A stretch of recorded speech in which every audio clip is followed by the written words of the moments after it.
Welcome to the Cricket Happening Show with your host Ram, everybody. The writing was always on the wall, according to me, and that happened. England have actually won this test by a huge margin of 319 runs over India, and have romped. And they have gone to a very easy victory, I would say, over India by actually bowling them out for just 158.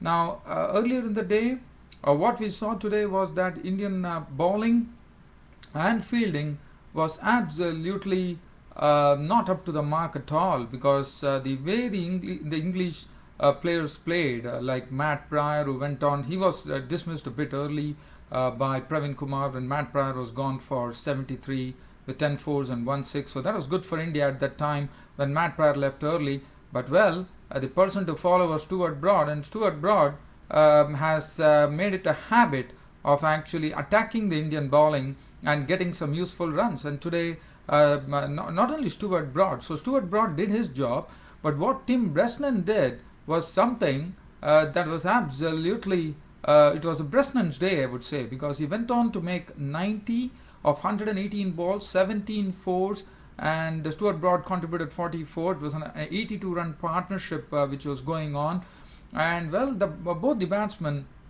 were just flailing at the delivery, in the sense they were really hitting some good strokes. Bresnan was playing some very good strokes. Stuart Broad was just hitting it out. Actually, he hit some 2 6s also of the bowling of Suresh Raina, and Tim Bresnan, he was stroking the ball very fluently. Looked like a real batsman there, making 90 with 17 boundaries. Very unlucky that not to get a century there. And Pravin Kumar was the one, as I said, who was the man who really toiled well and bowled well. 36 overs, 5 maidens, 124 runs and 4 wickets. And Broad made 44 with 5 fours. And to dismiss Broad, it took some superlative fielding on the part of Vridhiman Saha, the substitute person. Actually, Stuart Broad had actually pushed the ball to cover and tried to go for a single. Vridhiman Saha swooped onto the ball and in one motion actually threw down the stumps at the non-striker's end to have Broad run out for 44. A superlative fielding effort on a day where the Indian fielding was absolutely dismal. The field placings were not correct.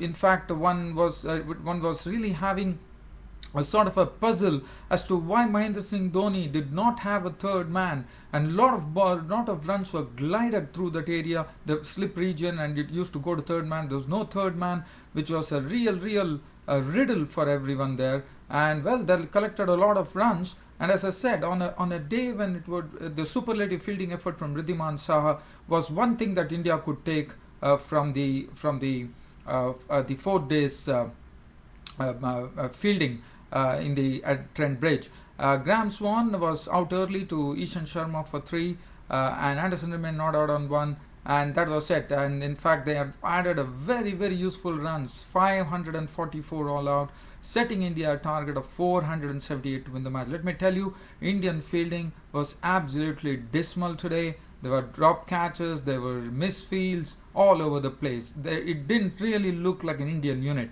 Ishan Sharma 2 for 131, 2 for 135, Sreesanth 1 for 51, Yuvraj. Now, without wasting any further time, let's go and see how the Indian innings were terminated at 158. Well, it was all due to one man there, definitely supported by Anderson and Broad. In fact, Broad was the one who gave them the breakthrough, with Rahul Dravid being consumed. 478 was a good score to. I mean, with time to spare, Indian batting could have shown more application. But Rahul Dravid was dismissed by a beauty of a delivery just before at the stroke of lunch, when he was caught behind by Pryor or the bowling of Broad for 6. So that was the first wicket to go. None of the batsmen really looked good, other than Sachin Tendulkar, who scored 56. But I'll come to that later. Abhinav Mukund was there along with Lakshman, but after the resumption after lunch, Lakshman was out to a fantastic delivery from Anderson. Lakshman thought the ball is going to come in. He played for it, played down the wrong line. The ball had taken his off stump. It was cartwheeling. So Lakshman was gone, bowled Anderson for 4. India were 13 for 2 at that stage. Abhinav Mukund continued his poor run in the series, as Abhinav Mukund got a ball from Bresnan. As I said, Bresnan was the man of the moment today. 12 overs, 2 maidens, 48 runs and 5 wickets. And it all started with the wicket of Abhinav Mukund, who got a ball. It was Bresnan used a short ball very well, and that was what brought the Indian wickets down. Abhinav Mukund was the first to go, got a ball which was a real a delivery which was really climbing on him. Mukund didn't know how to play. He fended at it. Strauss in the slips took the catch. He was gone 3 for 3, and India were 31 for 3. Suresh Raina was along with Tendulkar at the stage, and Suresh Raina, the short ball continues to really haunt him, and Suresh Raina went for a hook shot of the bowling of Bresnan. Bresnan fed him with short deliveries. He hooked it, but this time the substitute Elston took the catch, and Suresh Raina was walking India 37 for 4.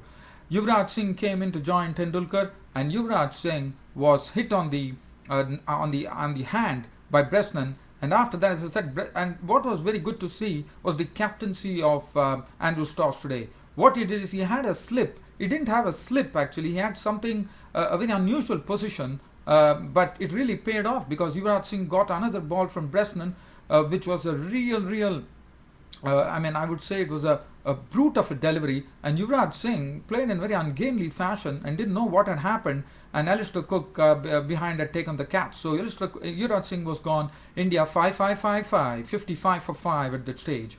Dhoni joined, and Dhoni was the first ball victim, as he did not offer any stroke to a ball from Bresnan which was coming in. He was gone. LBW ball Bresnan for a duck. India getting deeper into the mire at 55 for 6.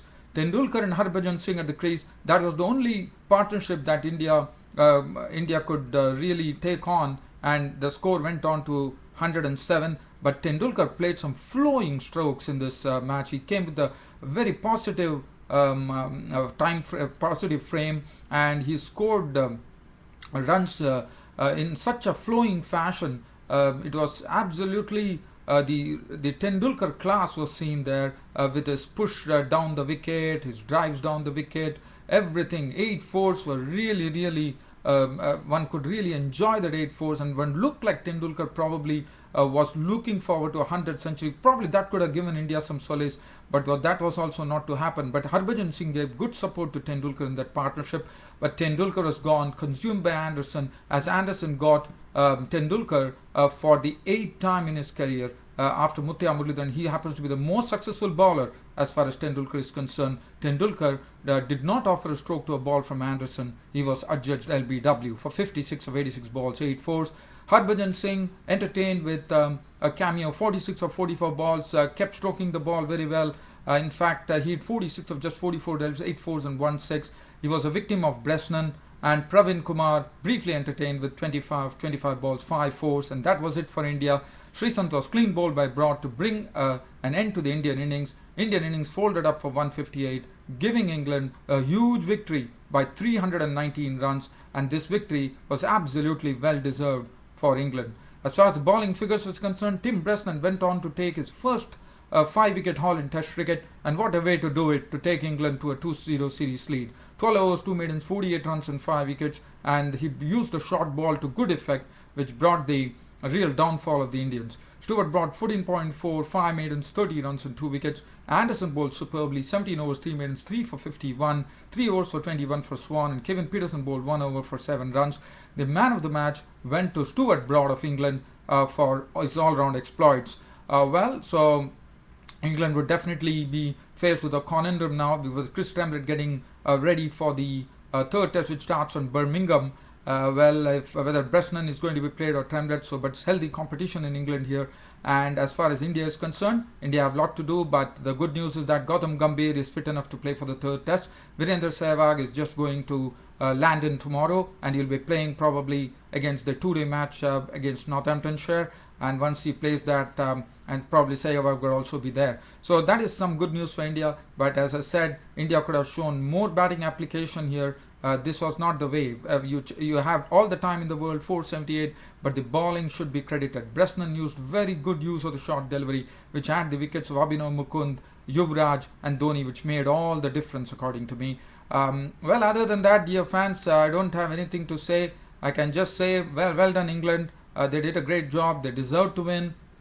And now we look forward to the to the third test, and England 2-0 in the series here. That's it from me, your host Ram, for the Cricket Happening show for today. See you all tomorrow. Thank you.